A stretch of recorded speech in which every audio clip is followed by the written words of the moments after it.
Hi, David Wallimann here, and today I want to bring you into a day of work here.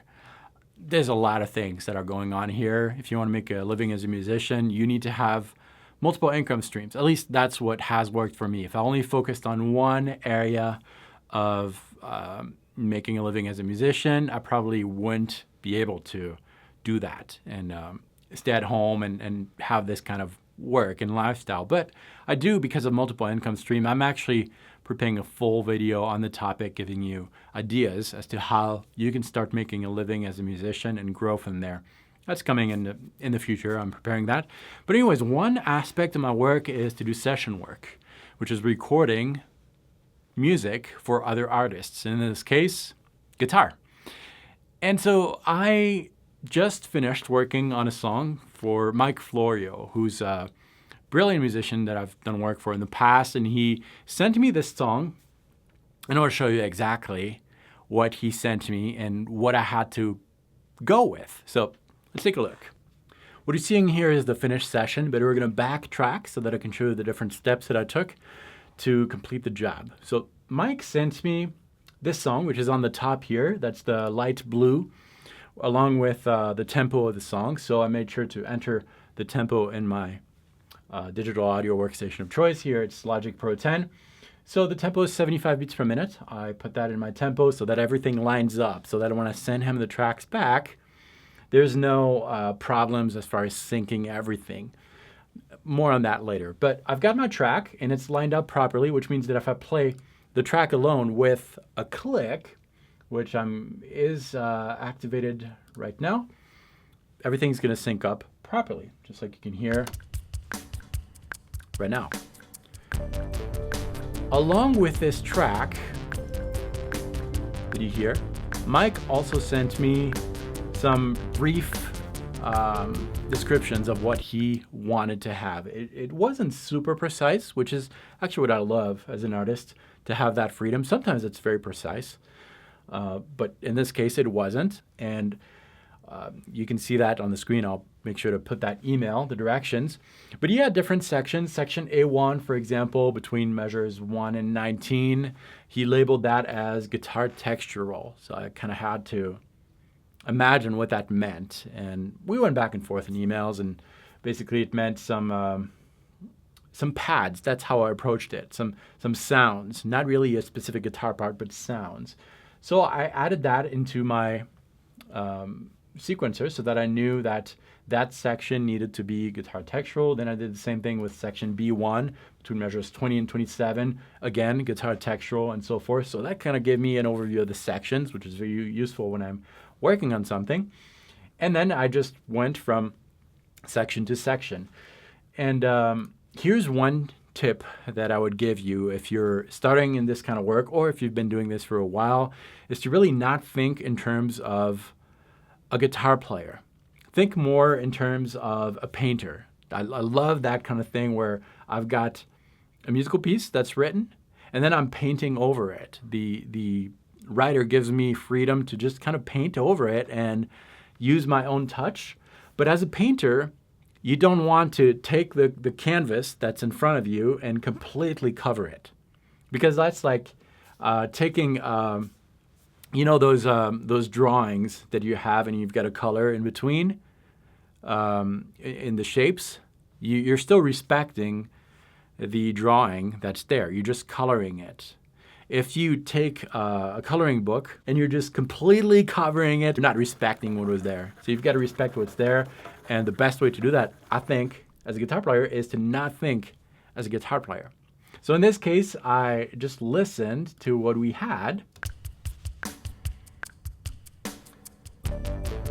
Listen to the chords, the movement of the chords. And once I had the basic chords down, I recorded one track, very simple, just very simple chords. And that one track became what's on the left. You can hear that right now. It's very simple, right? And then I did the same thing with different voicings on the right side. Again, very simple. pan them right and left so that you can really differentiate that, and that creates kind of a landscape. It kind of blends into the song. If I approach that as a pure guitar player and used Mike's song as a backing track to flatter my ego or whatever, then his song wouldn't be his song anymore. It would be just a backing track, an excuse for me to showcase whatever I've been working on. That's not the point here. So I think after recording these 2 tracks here, I respected Mike's desire to have a guitar textural type of thing.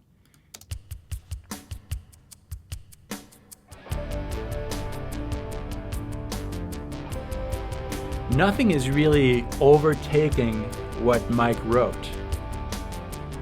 You can still hear the ideas, the little synth theme, which was important. I didn't want to overtake that. You still hear that, right? I'm just trying to complement it. Then I took the same exact approach on section B1, which was also guitar textural. So if you listen to the guitars alone here, you'll see what I mean. That it's hopefully very textural, nothing super fancy.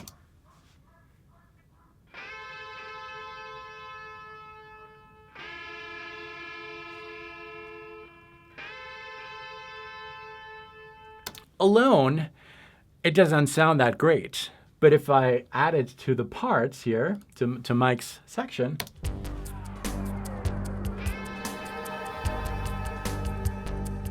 I'm not overpowering that, right? I'm just playing over it, complementing what I thought was important in that section, which was those chords there.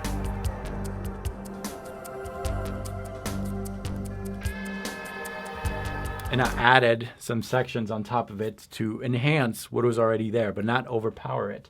So now I had all my textural work done, and that's where the fun begins. Once I have that, and I blended everything in, I went back so that the tones would not sound too muddy, because when you add a lot of different sections, the low end tends to accumulate, and that creates muddiness. So what I did is go back into each of the recorded guitar tracks, and I played with the EQ a little bit. So this is my approach to EQ. I'm not professionally trained or anything like that. I'm going to center this track so that you can hear what's going on. This was the tone that I had without any EQ applied to it.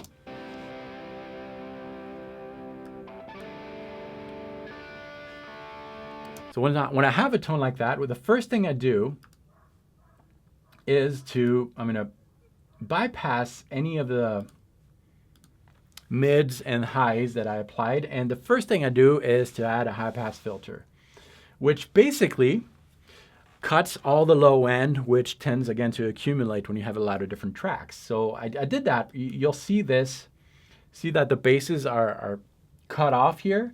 I'm doing that for basically all the guitar tracks. If you look at the curve here, same thing. You see that thing going on there. And same for all the guitar tracks that I recorded. I always cut off the low end.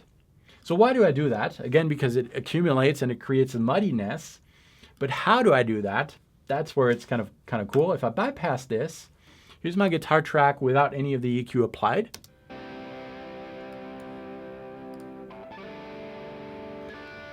Then I'm going to add that EQ. I'm going to start from the very left, and I'm going to audition that. And as I'm auditioning, I'm going to bring in this and cut off all the low ends until I hear a noticeable difference. Once I hear the difference, I'm going to back off a little bit so that both sound pretty much the same. So we'll start here. I'm adding some of that filter. Okay, you hear that now it's really thin. So we want to find where it's starting to change.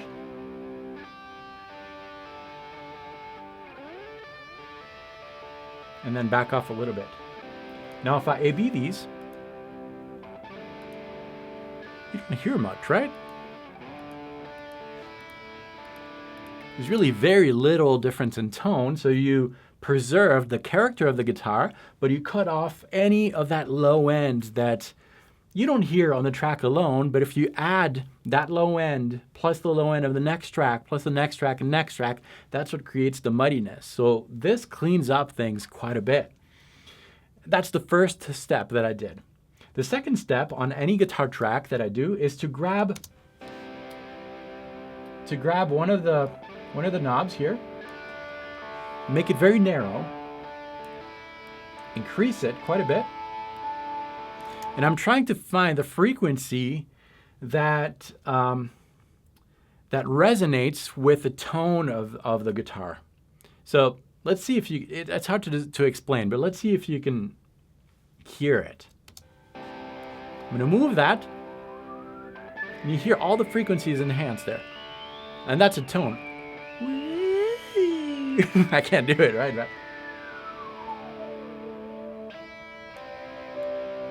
You hear that harmonic there?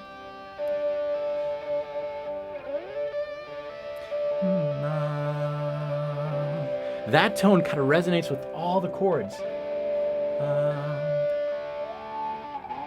This one does too. This one doesn't. Not really. To my ear, this is the one that sounds the best. So obviously that's too high. Decrease that.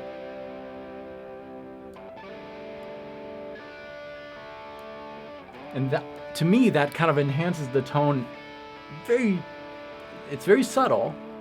But if you do that on all the tracks, those tracks are all going to resonate in harmony. If I bypass that, I think that's still a little too loud.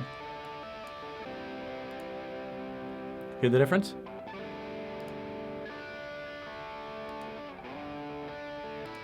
When I activate the EQ, that kind of brings in a little bit of the resonance. And then usually I like to kind of cut off the high end a little bit, especially if those tracks are going to be blended together. And that's my approach. Track by track, I do that. Very, very subtle work. But all together, if I do that with all the different tracks, they're going to be spaced out a little more, and you'll be able to hear them a little bit more, not only in space, but also in frequency. So that's kind of my approach. And once I did that with all the different tracks, I'm actually going to pan this again to the left where it was. Once I have done that with all the tracks, I'm going to do the solos if needed. And in this case, I had one. Mike asked for a solo on this section right here. It's a 15/16 section, which I recorded. I did a few passes. I didn't want to write the solo. I just wanted to record it a few times, and then I picked the one that I thought blended the most.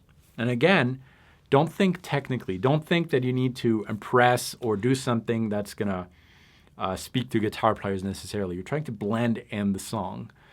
That's very important. If I actually isolate that guitar alone, you'll hear some mistakes, quote-unquote mistakes. You'll hear some things that are maybe not as clean as they should be, but I thought that worked well with the song. And then, so I did that. There are two sections here where I kind of added a solo. And then the last thing I usually do is just press record throughout the full song with my layered guitars, my solos, and then just improvise, add some fills, and just kind of improvise and see what happens. And that's that track, that last track right here. And you can kind of hear some interaction. Sometimes I will go off of what I've recorded previously and kind of double that. You kind of hear that in this section.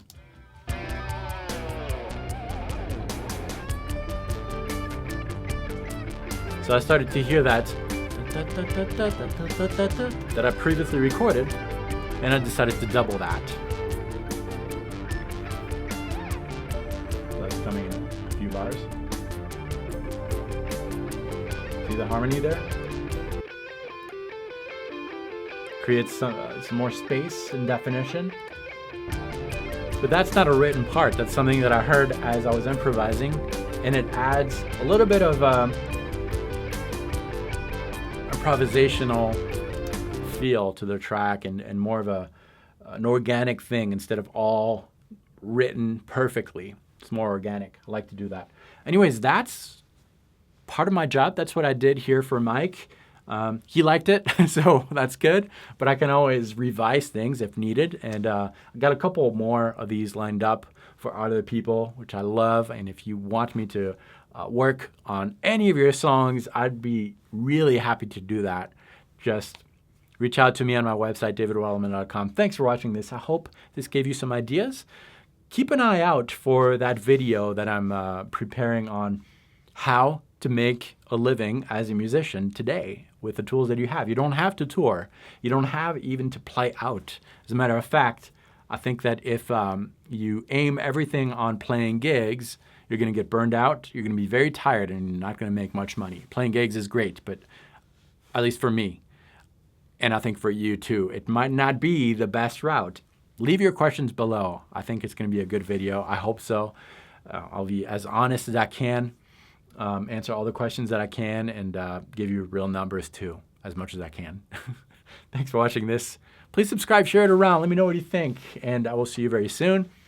Until then, salut.